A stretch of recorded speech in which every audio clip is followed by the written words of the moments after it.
Hi, everybody, and welcome to Friday Night Flock Talk. I am Robin Sullivan of the Leather Elves. Hope everybody's had a good week.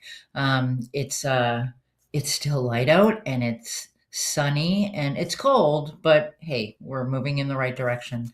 Um, I want to start out tonight by wishing a very special couple in New York a happy 50th anniversary. I hope that you're not listening, Frank, because you should be out taking Diane somewhere nice for your 50th anniversary. But happy 50th wedding anniversary to Frank and Diane Hewer. Um, so, a lot going on.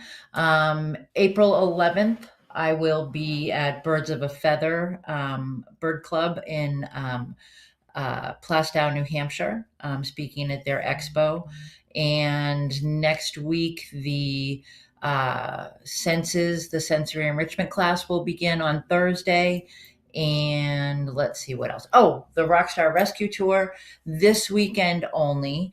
If you purchase a box for a rescue through the leatherelves.equid.com, and it's the Rockstar page, and you can scroll down and find um, the uh, the rescues that are on this year's tour. If you order a box for one of the rescues on this year's tour this weekend, then you will get a $25 gift certificate.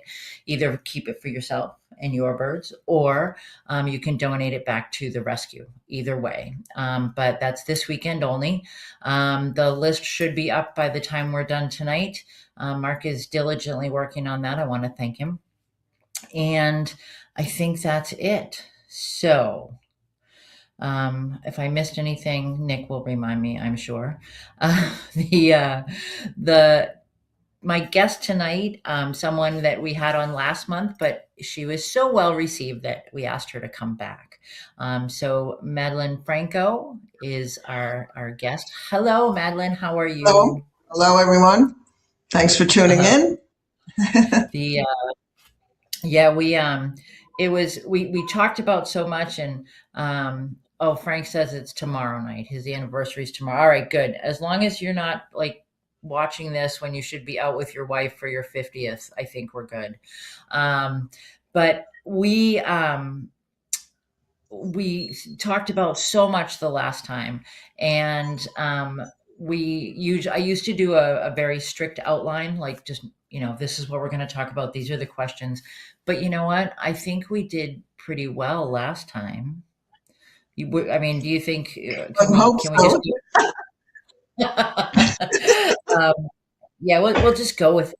But so safety was kind of the focus last time, and this time again safety will play into it, but so much of it, Madeline, I think so much of bird keeping comes from experiences.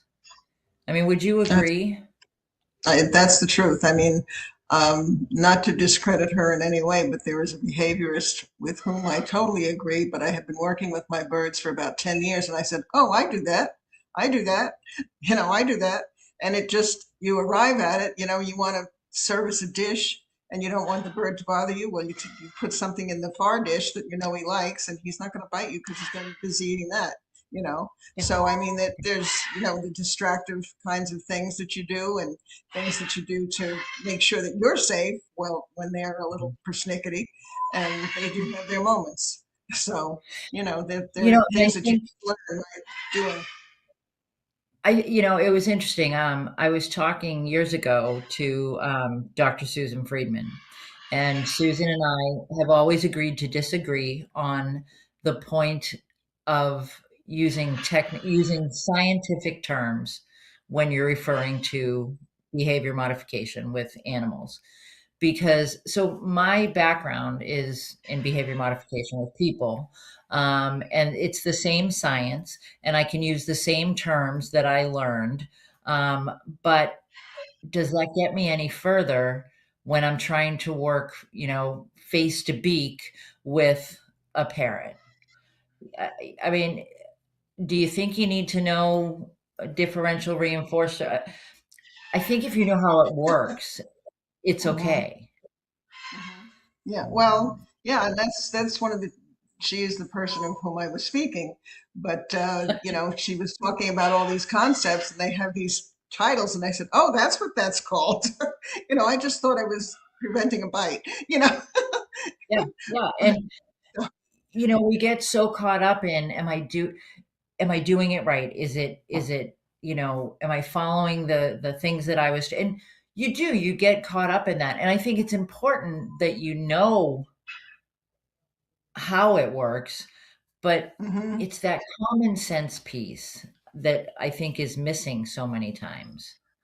And it's good to know, kind of reassuring to know that it's been studied and it's a science.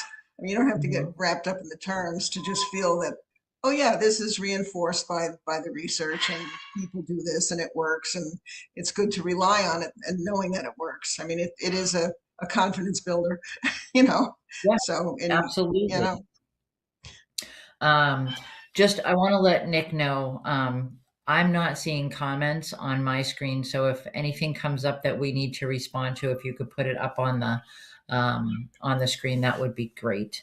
I'm not seeing them on my phone. So, all right. So emergencies happen, different places, different emergencies, whether it's a hurricane or an earthquake or a fire or you name it.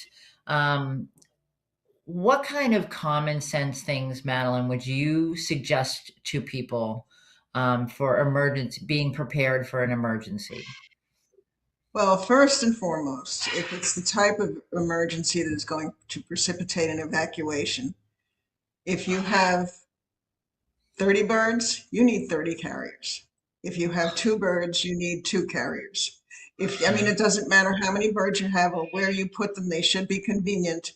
But what you cannot afford to do is be in your garage conducting triage as the water is rising. That's not a good thing. So I am amazed that people don't have, and I think that when you go on these rescues, sometimes that are disaster rescues, you find out that people are scrambling for carriers. Well, you Mhm. really should have, and I know I mean, my garage looks ridiculous, but I'm not going to do triage, and we won't have rising in Las Vegas, but there are heat situations and there are all sorts of things, and we do have our floods. They don't last long, but they do happen. So that is one of the first and foremost things. Other than the first aid kit for minor injuries and things like that. But that is one of the things that I see lacking in a situation where people have a lot of birds, and I hope people are conscious of that.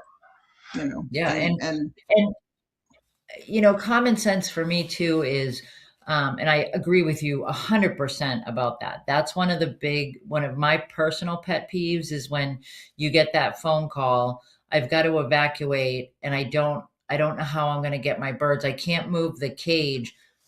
You shouldn't even be thinking about that. I mean, this is if it's an emergency and you need to evacuate, you need to have crates and setting up, having a disaster plan. It doesn't, I mean, nothing in a situation like that, things are probably not going to go according to plan. But having that plan it just makes sense to me that, okay, and also having the information with the crates. So if mhm, I've got 30 birds, then I need to know, okay, this is, Gizmo's crate, this is Freddie's crate, and a little blurb about them so that if by some unfortunate situation I get separated, someone at least knows a little bit about that animal. mhm. Or at least put your own last name or your own name on the carrier so they can be in touch with you. That would be a good thing, you know. Yep, So, definitely. And, I think, the type of crate and practice with your bird. This is, we talked about, little training things you can do that can help in the long run. Getting your bird used to going into a crate so it's not a disaster on top of a disaster. mhm, Um, mhm, so yeah. are your guys all crate trained? Oh yeah. Yeah, Yeah, yeah. they've done a lot of traveling. Not in disaster situations, but they've done a lot of traveling. They used to travel Right. between Salt Lake City and Las Vegas a lot. And, Hmm. that was, and I just, if they're fussing, I just flip them upside down, put them in the crate. They're good. You know? And, and that's the thing too. I think common sense again dictates that if the bird is not willingly going in the crate, this is not the time to be pulling out your training techniques, and you can try them, but you know when push comes to shove, you might have to take a little bit of that trust away and grab a bird and put him in a crate. Hmm. Hmm. Yeah. Fortunately, none of mine fuss, Yeah. because they are experienced. They know that they're coming back. Mhm. So, yeah. Uh, no, I think, it's that just being prepared, knowing, and maybe, have a stash of food that you can grab if you have to, um, and which goes along with, so what do you feed your birds? I make a special mix for them. They always have pellets available, but I make a special seed mix. I have a cement mixer that has never seen cement, and I make 100 Mhm. pound batches. And it is based on what they eat. Because when I first got into birds as an adult, I went to one of the local pet stores and I said, I just got a cockatoo. Yes, because I had had parakeets as a kid, but I just got a cockatoo. What should I feed him? She said, well, first I'd start with something he'll eat. I said, good advice, So they they they eat it, and when they've made a move and they're kind of fussy and they're not sure whether they should take something from you because they've been fed by somebody else, if you bought them in a shop or from a breeder, it's good advice. I mean, but my birds eat very well. They have Mhm. that seed mix. They have pellets. They get sweet potato French toast, which they love. They get, a birdie fried rice, which is not fried rice, but that's what I call it, which is vegetables and rice, and they like that. And plenty of nuts. When on occasion, the macaws always get nuts because they really like them and they're good for them. They need that kind of protein and fat. But I've got 5 freezers and I could just open one and take a bunch of stuff and I'd probably be right, you know. Did So they do all eat pellets though as well? yeah, yeah. Hmm. Yeah. Hmm. I That's could one just of grab my a things. bag of pellet. I feel like that, you know, not feed I don't suggest feeding exclusively pellets to anyone.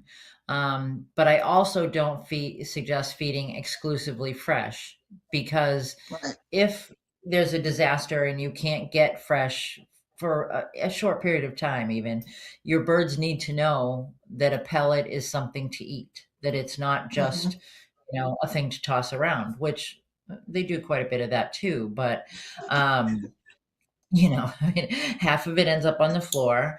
But That's why I God think made that's dogs. That's why exactly God the made dogs. He's a living Roomba, that's what that is. But Frank says here that if you have a fire in your house, God forbid, pillowcases and out the door. If you don't have the crates, a pillowcase will do to get them out if you have to. Hmm. And the one thing people need to really think about is not taking them unrestrained at all, because people are like, oh no, he stays with me. The calmest bird, the most, placid bird in an emergency situation where everybody's kind of losing it, there's a chance they're going to fly off. They're going to get spooked and they're going to fly off. And now you're in a disaster situation with a bird that's gotten away.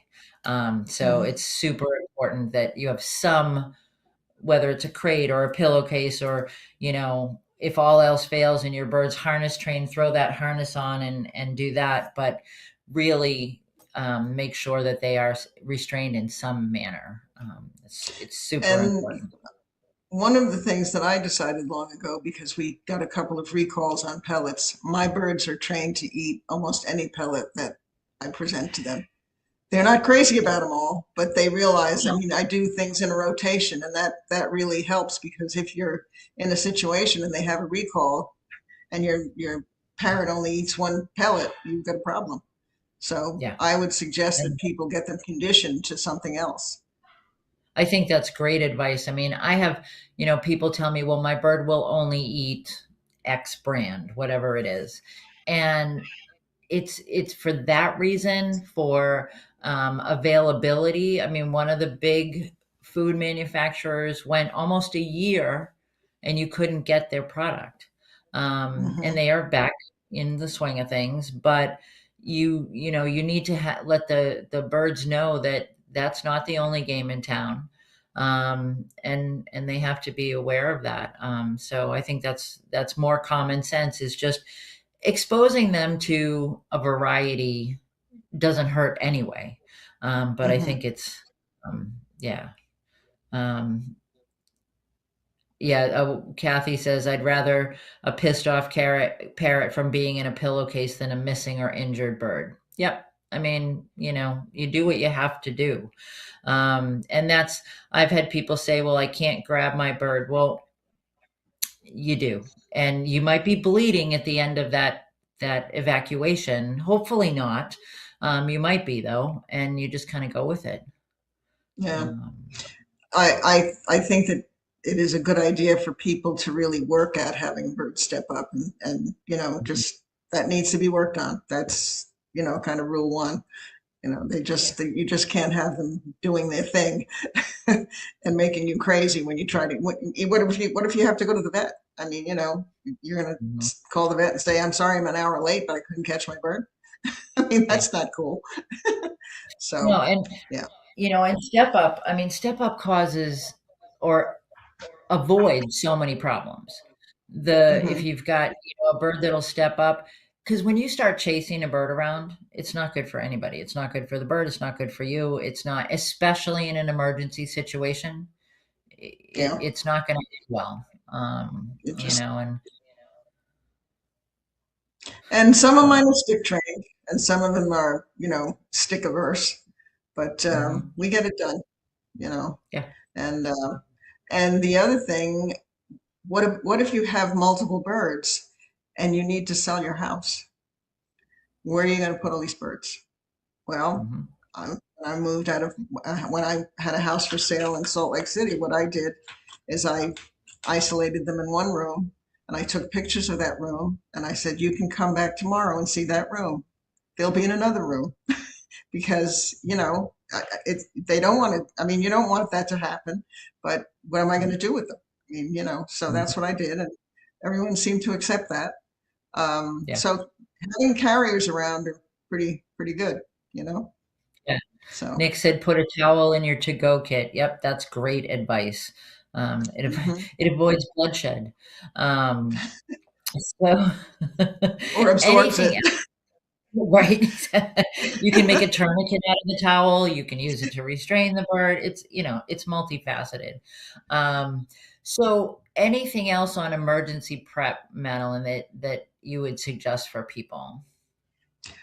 Uh, I would say that if there is a health emergency for you, you ought to have, and we have a member of our organization who he lives alone, and he has, assuming that the police would, or the fire department would come and pick him up or anything, he has a note on his refrigerator that has full instructions of who to Mhm, call and what the birds' names are and that whole thing. And then you turn the page and it's what they eat and where the food is and all of that. So that's especially if you live alone. I mean, it's kind of rough.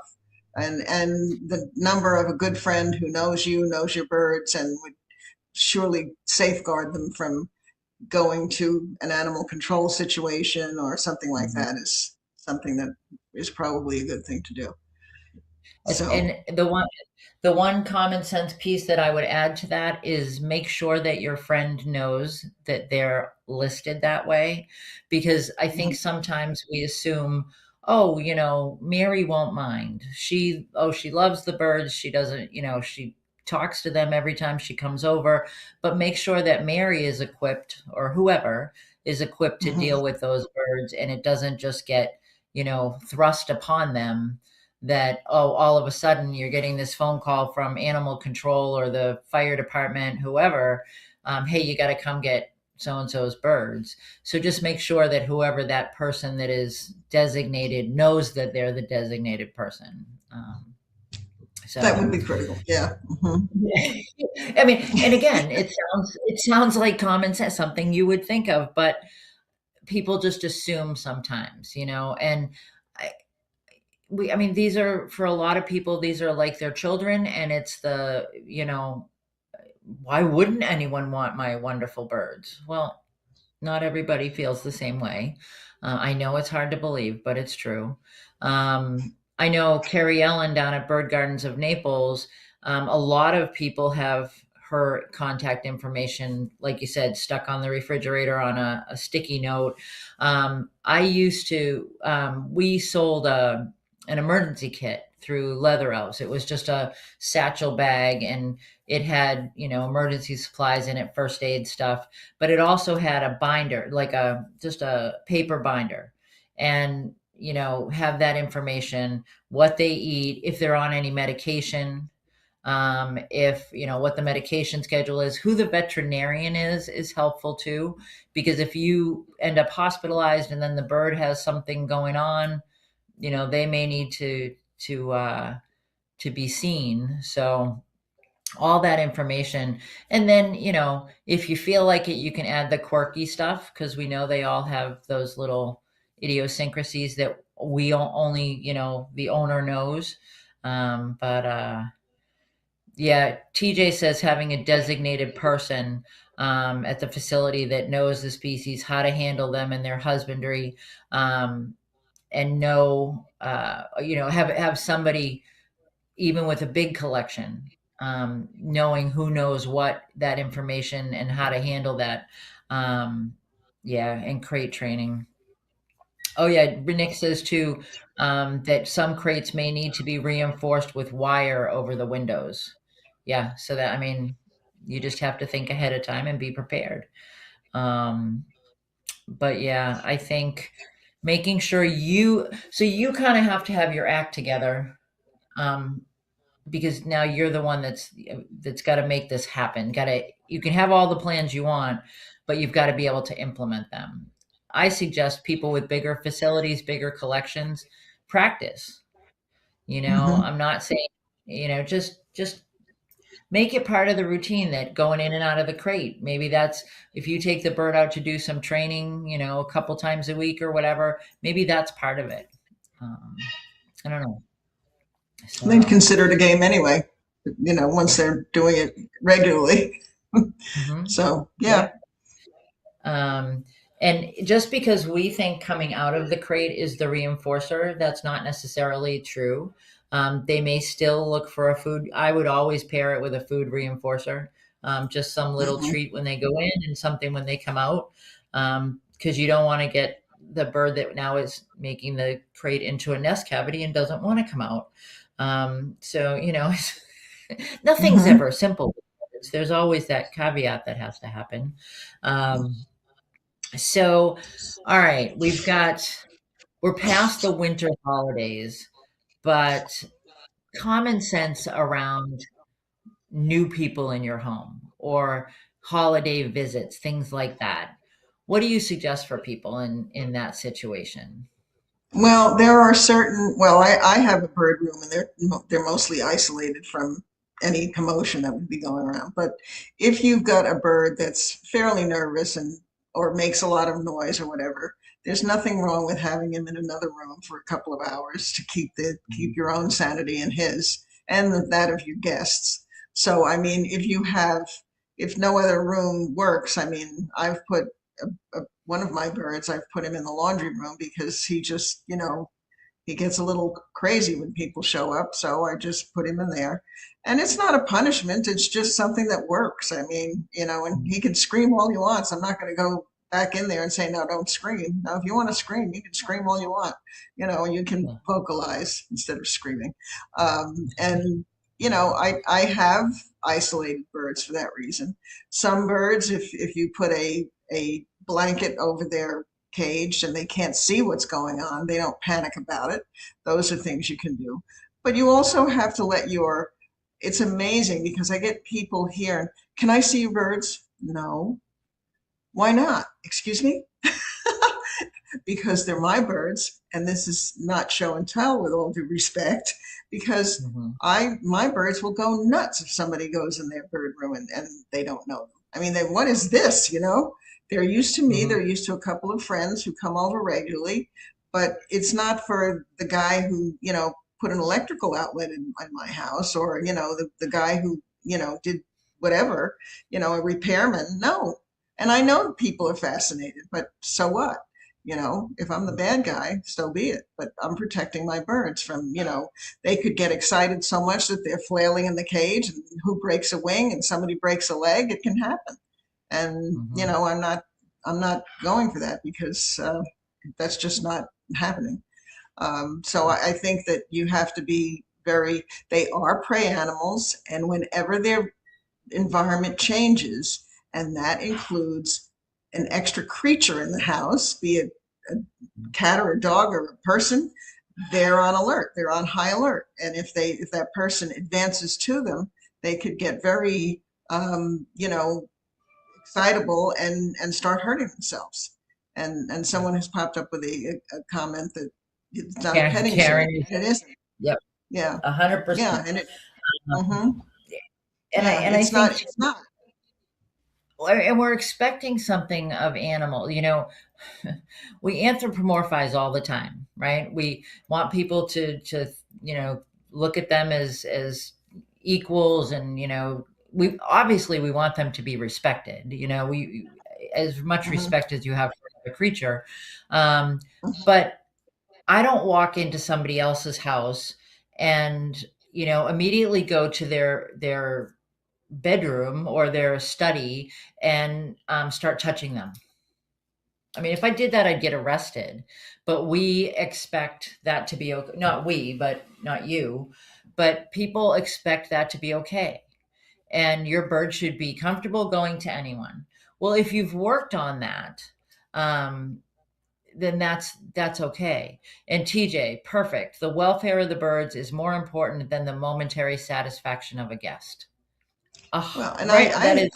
yeah, yeah, absolutely. This is about the birds. It's not about, somebody being disappointed because they didn't see a bird that they would not normally see.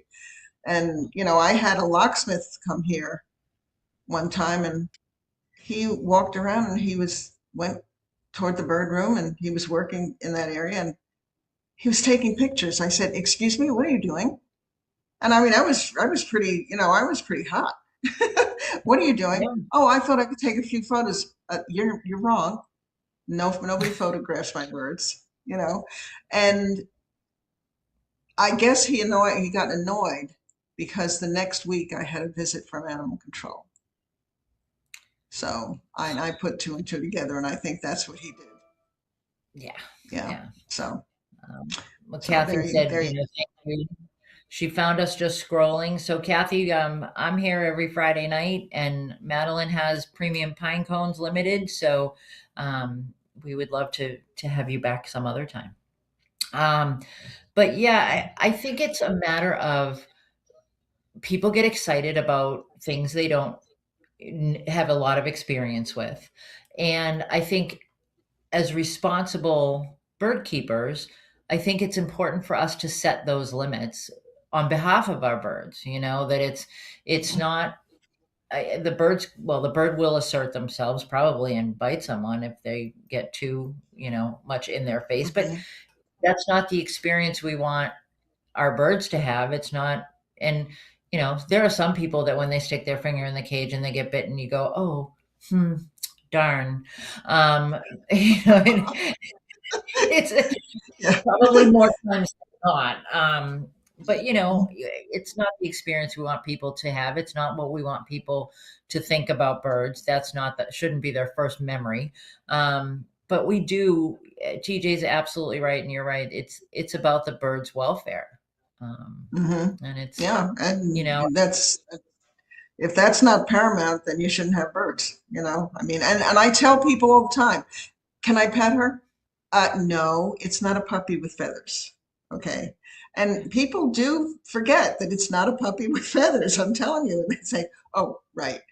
Yeah. I mean, they don't take to being handled or being, again, they're prey animals and they're hardwired to be suspicious of anything different.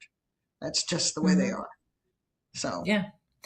And it's not, it's not something that is natural behavior. That snuggle stuff is not, that's not what birds do. If it's mating, if it's breeding season and they're breeding, they're closer obviously than they would be. But most birds, they are trained to accept that touching and that snuggling. And whether it's trained on purpose or trained inadvertently, that's how that happens. It's not a matter of a bird seeking out that physicality with someone. but It's your bird, with your bird, you are their trusted person. But a Mhm. person coming into the house is not their trusted person. This is a Right. totally different thing, could be a predator. And until they get, and it takes them several weeks to get, even when we adopt out a bird, it takes them several weeks to get over the concept that they may be eaten. And that's why I Mhm. tell people they're going to be skitsy for a couple of weeks because that's Yeah. their first worry. Is this a predator or is this a friend? You know, Mhm. and people forget that also. And Yeah. we get the call that says, well, I had him on my shoulder. No, don't tell me what happened. And he bit my face. Yeah, I thought so. But you tell them that don't get them too close. They're not used to being close. You make a sudden move, you're going to catch a bite. Because they Mm. don't know. They don't know your range of motion. They don't know your voice. They don't know enough about you to feel that trust. So Yeah. people make a lot of mistakes. And people who just sort of alight on your house, you can't allow them to make too many because you never know if they're going to get bitten or their child is going to get bitten. Of course, I've Mhm. solved that pretty well. I hold my finger out, I curl my finger, and I say to the child, do you know what this looks like to a bird? Looks like a peanut. So you don't want to stick that in the cage. And they jump back. And, Yeah. And it's true, and I think, we really need to consider, when somebody gets a new bird, we haven't mm-hmm, even talked about that, but when somebody gets a bird, whether it's new to them or it's a young bird and they purchase it as they're the first owner of the bird, it people want them to come home and immediately do tricks and eat their exactly the food that you put in the bowl, and I was told I'm supposed to feed a quarter of a cup, and that's what he should eat. That, and how come he's only eaten half of it, and he's not going near and he just got in the water bowl, and they want the bird to do everything that they've read about birds or heard about birds in that first day that they're home. mm-hmm. Yeah. It's just not And the realistic. more they rush it, the more the bird says, this is crazy. you know, so, And that's when you end up with the bird that's at the back of the cage that you're chasing around trying to get them to step up. And the other thing that goes with that is, so think about being in a new setting. Anybody, a person, an animal in a new setting, you need time to acclimate, and your bird needs time to acclimate. And um, like you said, they're a prey species. It takes longer for them to acclimate than a predator species. They're not, the dog who's going to assert themselves and make that place in your home. The bird needs to find that place in your home. The mhm. difference there, does that make sense? I mean, Well, they need to, I believe that they need to be comfortable. And I even tell people, your heat comes on. And that's a noise they've not heard before. Maybe they've heard it in somebody else's house, but it doesn't make the same sound as that. And they wonder what it is. The kids come home from school and everybody's, running around and crazy. They've not heard that before. So, I mean, it's all new to them. I mean, until they get used to the rhythm of your house and the rhythm of that new environment, they're going to be a little wiggy, and Mhm. you can't blame them. I mean, it's just you would be the same way. And I've used the metaphor of the cocktail party. I mean, do you go in like, the life of the party from the first minute? Heck no, you scope it out. They Mhm. take a long time to scope things out. Yeah. And one of the things that I think is very unsafe is letting a bird have the run of the house because they're curious, they're exploring, they're afraid of some things. There are wires, there are lampshades, there are things that won't hold their weight that they think might. There are windows that they think is, the great outdoors. But I Yeah. am absolutely shocked that I know some people who will let their birds be at large even when they go to work. And I'm like, Yeah. you have got to be joking. That Mhm. is that is not good. And Yeah. I have some tragic stories that I won't share here, but there's very often a tragic story associated with that permissiveness. So, it's not, Oh, and and even it may not even be intentional. I can tell you my tragic story. I, had a black cap Kaik, and he was, he would come out when I was there, supervised. He was in his cage, and he was in, there was a big bay window, and it was a 13-foot ceilings, big old house. Um, and he learned to let himself out of the cage. He had the drop down like patio. That's what I used to call it, the patio or the deck hmm that he could come out on, hmm and yeah. he learned how to open that. Well, one day when Mark and I were working, he let himself out and he flew into the window and died, broke his hmm neck. hmm And hmm it was being unsupervised, being at large unsupervised. And it wasn't something that I planned. It wasn't something that I would have allowed. It just happened. And so Right.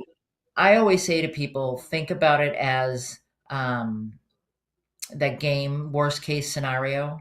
So play worst case scenario in your head and what could possibly happen. All the what ifs. What if this happens? What if that happens? And they're not China dolls and they don't need to be treated as such, but you need to think through the possible hazards that face them in your environment. Well, I have several conures, little conures, and they have these little doors that, flip up. And what if you get partially out? That thing's a guillotine. I mean, if it catches them in the neck. So I lock them all with C clamps because, I don't want to have any surprises when I get home.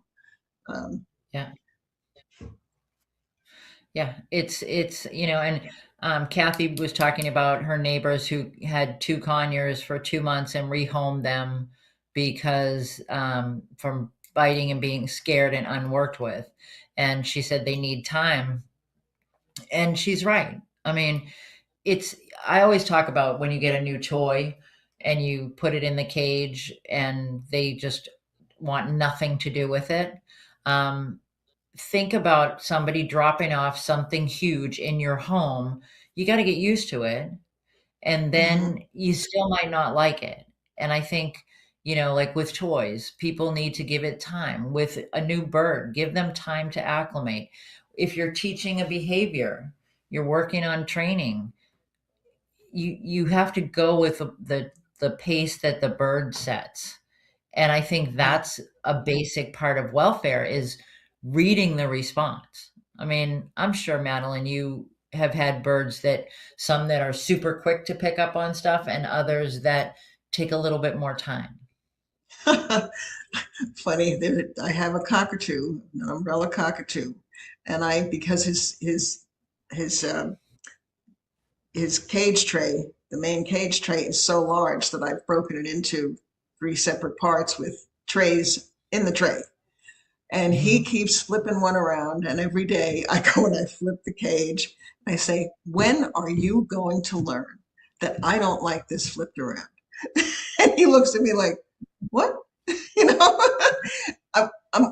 that's my unfinished symphony. Believe me. I mean, I'm working on that now. It's been 6 months, and every day, but it's a game with him. So sometimes I give up and I say, all right, you like to move the tray? I'll just check it all the time and I'll move it. But sometimes I get really aggravated. He's a little resistant.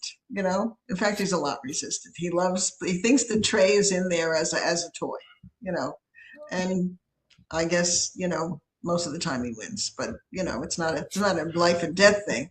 But he's locked in his cage too. I mean, because he'll get out of any cage. I don't care whether it has the flip lock. I don't care what it is. He'll get out of any cage anywhere, anyhow. And he Mhm. has to have an actual padlock on his cage. Looks like Yeah. Fort Knox. So, Yeah, well, Frank said that all his big twos are locked up with heavy chain and key locks. So, yeah, yeah, they're New York cockatoos. That's the problem. yeah. Hmm. They're, they're those city twos. Yeah. But so we talked a little bit about when strangers come, whether it's your guest or whatever. But what about home improvement? I mean, there are so many things that you don't consider. So what are the biggies for you, Madeline? Anything that involves a solvent, anything that involves, such as um, carpet installation, carpet removal, tile, painting, and get Lovoc paint when you can, but still you need to have that off gas for several days. Mhm, And the only way to do it is either to remove the birds from the premises altogether or put them in the farthest room and actually put these draft stoppers on the door so that they can't get the fumes because mhm, that's deadly. I mean, they can really be either made very sick or they can die. mhm, Also, one of the big things around here, because we have so much dust, is duct cleaning. I have a friend who lost a couple of birds because she put the birds in an upstairs room and had the window open so they would have some air. Little did she know that there was a there was some escape of the fumes or the dust from that whole operation going into the receptacle that was out in the truck, but there was a leakage, and she lost both birds yeah, she found them asphyxiated, I guess, upstairs when she went to see them. And it's something that one has to wallpaper. I mean, anything like that. Any mhm, tear out or redo or whatever. Um, you know, it's just something that people need to be. And if you need to get them off the premises, have a friend or a relative or bird sitter take care of them. You may think it's expensive, but it's better than losing a bird. You know, yeah, so yeah. so Douglas I'm brought up I'm oven cleaning. So oven I mean cleaning I being dangerous. yeah, I have never used. I don't think the automatic oven cleaning thing should even be used for people. I think it's very dangerous, you know. Mhm. So Um, because and the things that temperature. Oh yeah, and things that we think of as, oh well, it's clean. It's a clean smell. It's okay. But it's not. The way their respiratory systems process is so very different from ours. And if you haven't heard Danny Sigmund speak about um, birds' respiratory systems, I highly recommend looking up his talk on bird respiration. But it's just the way they process is so very different that things that are pleasing to us, or we think of, oh, that's a clean smell, it's still overwhelming to a bird Mhm, because of mhm. how their bodies work. Um, yeah, Nick was saying that people are using avocado oil and you don't think of these little things. Costco has avocado oil available, and now people are thinking, oh, it's a natural oil, I can use that, and it's toxic to birds. Not a scent toxin, but a ingested toxin. Hmm. And I think, that list. So there's another list we could talk about, all the hazards of food, different Hmm. food things that people, oh, well, I just gave him a little bite. Um, how do you know that Here's when does that little bite become just too much? Yeah, here's another thing about little bites. I have come across a number of people who will share for food with their bird, mouth to mouth. And I'm like, no, no, no, no, no. You could kill Mm-mm. your bird doing that. Yeah. That's not to be done because it's a whole different set of bacteria altogether, and they Mm-mm. can't tolerate it. And dog saliva, cat saliva, any other animal saliva is toxic to them. Nature has equipped predators very well for the job. And, the bird being prey, all the predators are birds. And there are many, just not the cat and the Mhm. dog. They all have toxic saliva, and humans Yeah. have toxic saliva. So, Mhm. no sharing Yeah. of food that way. There's really no need to do that either. I mean, I've been to people's houses where they I remember going to one woman's house and she had cockatiels, and we sat down to dinner. I was in town for a speaking engagement, and we sat down to dinner, and the cockatiels suddenly were all over the table, and they were eating. I was like, okay, it's not my home. And then they were eating off people's plates, and I was like, "Oh, no, this is not okay." For so many reasons, it's the food may not be something they can safely ingest. The saliva that you mentioned, I mean, it's just and I really didn't want birds in my food.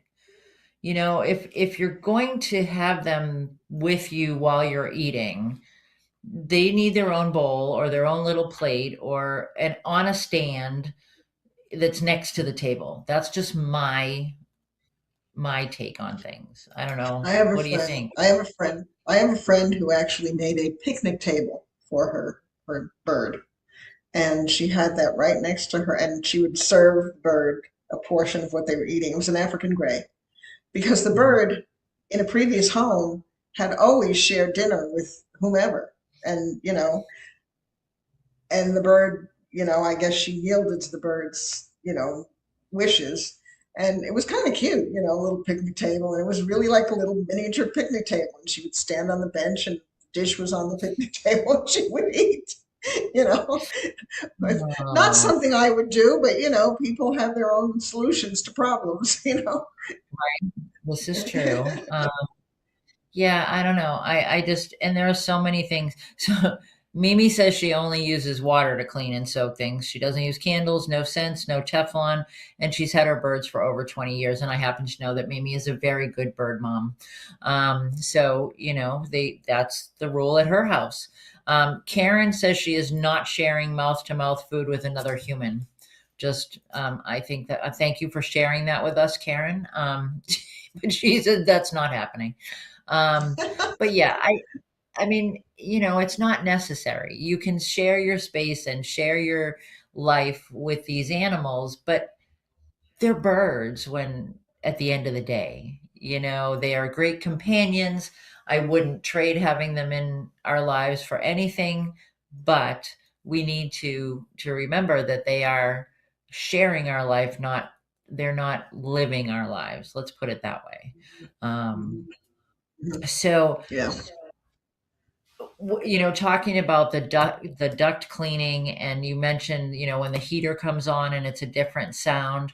Um, the other uh, thing with heat and air conditioning, the first time you turn it on for the season, I mean, all of us, I think, anyone who's lived in a cold place knows when you turn that heat on for the first time in the season, there's an odor because it burns the dust or whatever off the Hmm. units, and Hmm.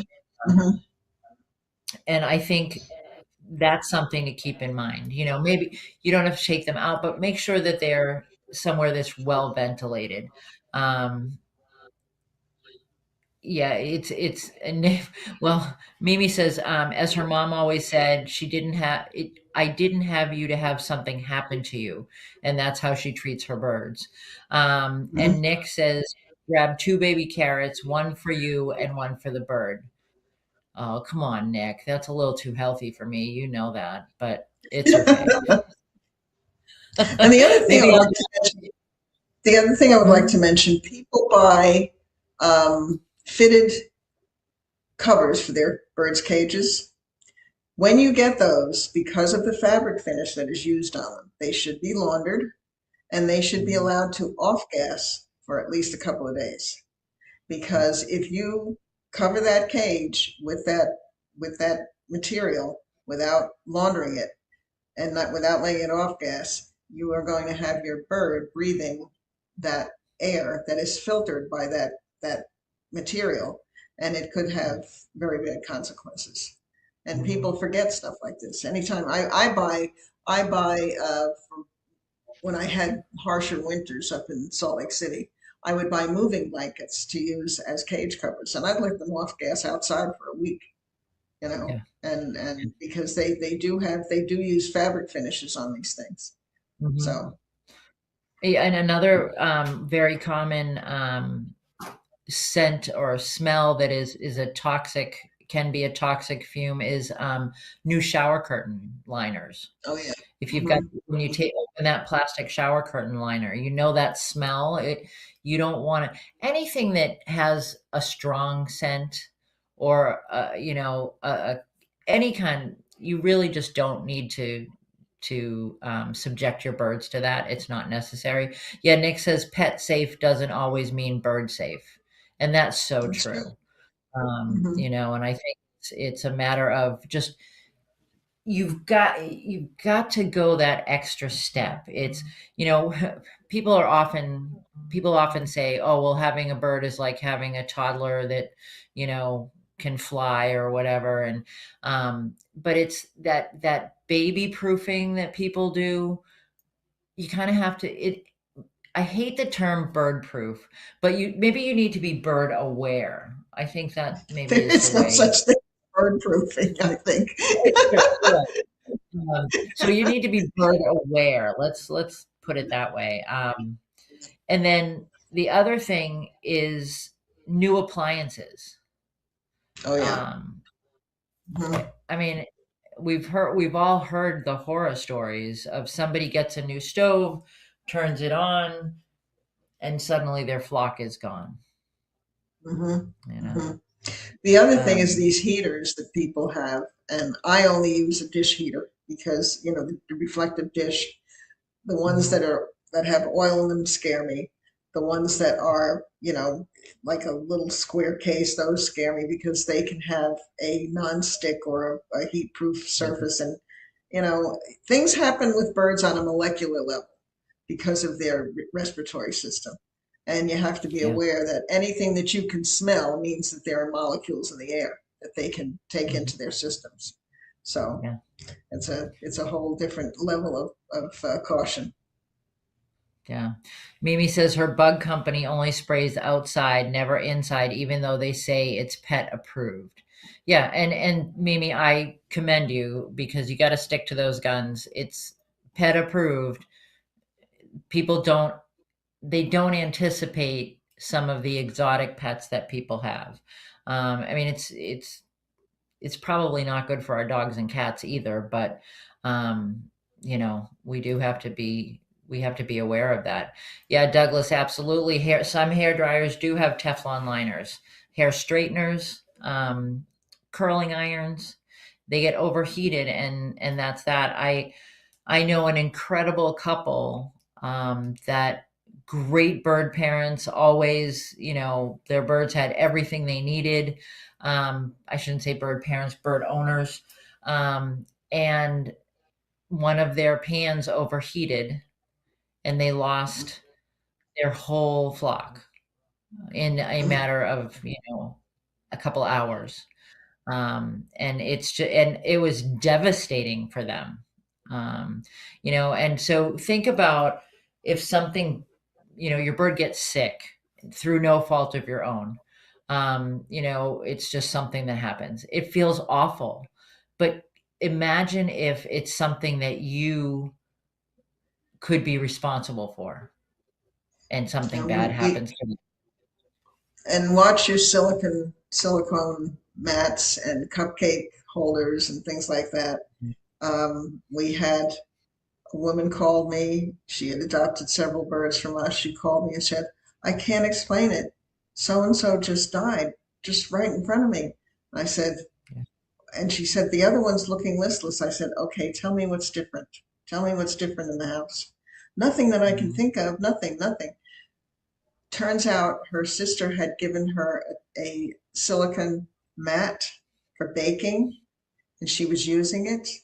And of course, Mhm. fumes permeated the house, and she two birds died while I was on the phone. She said, "Oh my goodness!"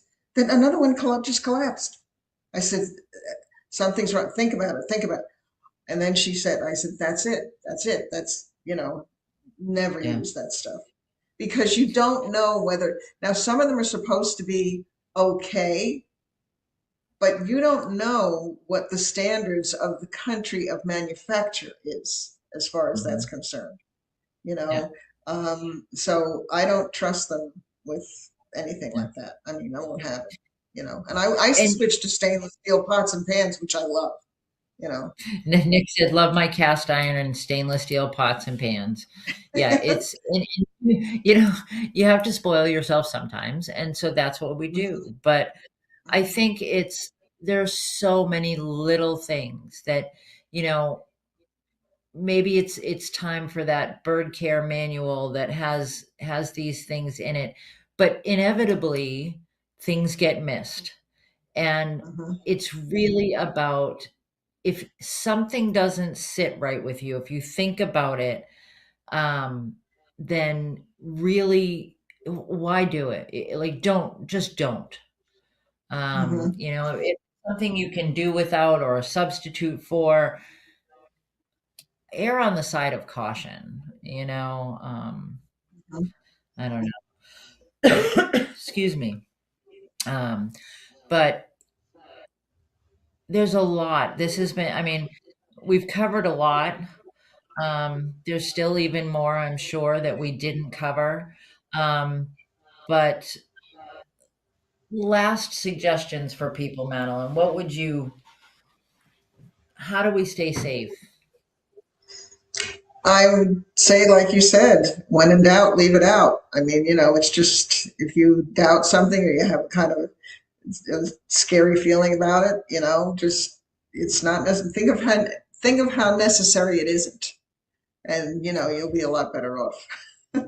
Yeah. So, and Yeah. and I run worst case scenarios all the time, and Mhm. maybe it's a little paranoia is okay. It's when you get totally neurotic that it becomes an issue. So, Absolutely. And please, people think we're weird anyway because we're bird people. So, why not? may as well lean I into think it as hard as you can.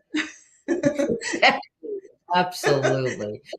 Um, Yeah. oh, one last thing. Douglas says that what they're seeing in Quebec is people losing birds outside because their doors are not secured in any way.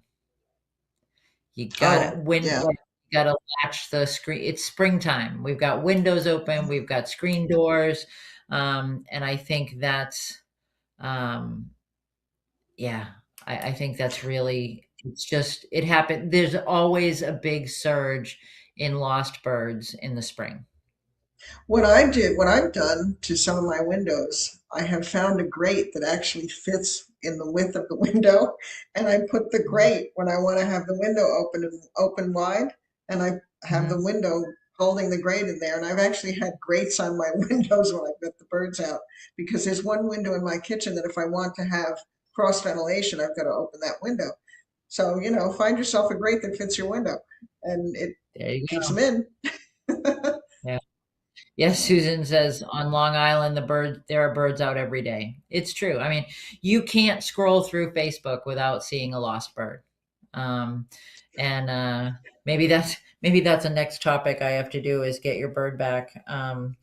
But I want to thank you again, Madeline. These are, I hope these are helpful for people. I know it's a pleasure talking to you and just things that you go, oh yeah, that I got to think about that. And Hmm. it's just Yeah, common sense. Um, it but is. Yeah, and to err on the side of caution is always, you can handle it, you know, yeah, and the time to have done something um, precautionary is not after it happens. So, yeah, if, yeah. But well, thank you again. We've got thank AFA you. coming up in August. Are you going to be Mhm. in St. Louis? I believe so. I'm working on it. All right. It's always a big logistical issue to get someone to come and spend time here with the birds because it's enough birds that it's impractical for them to do anything but stay here. So, Right. yeah. So we've got that coming up in August. Hmm. We are next week. I'm going to have Brock Stone on. Brock is the AFA, American Federation of Aviculture Regional Director for the Northwest, and he is also the owner of Rain Blossom Birds. We are going to try debunking some of the propaganda myths that are out there, things that are going around on Facebook, and everybody's swearing up and down that they're true. And Brock and I are going to try to shed some light on some of those. So if you guys don't know Brock, he's amazing, and so he will be my guest next week. One more time, a reminder: if you want to buy a box for the Rockstar Rescue Tour this weekend, you get a $25 gift card that you can keep for yourself. Leather Elves gift card that you can keep for yourself, or you can donate it back to the rescue. Just put a memo on your order that says "Donate back to rescue." And we will go from there. And starting this coming week, we're going to be doing rescue spotlights, and you'll learn more about the rescues on the tour. We listed them last week, I believe, or the week before. So, um, yeah, Frank says he believes 1% of what's on Facebook. Well, I hope we're part of that 1%, Frank. Um, have a wonderful week, Madeline. And if I don't talk to you, I will hopefully see you at AFA. I'm working on it. All right. It Take takes, care, as I said, it everybody. takes. Okay. Thank you. Have a good one. Yeah, you too.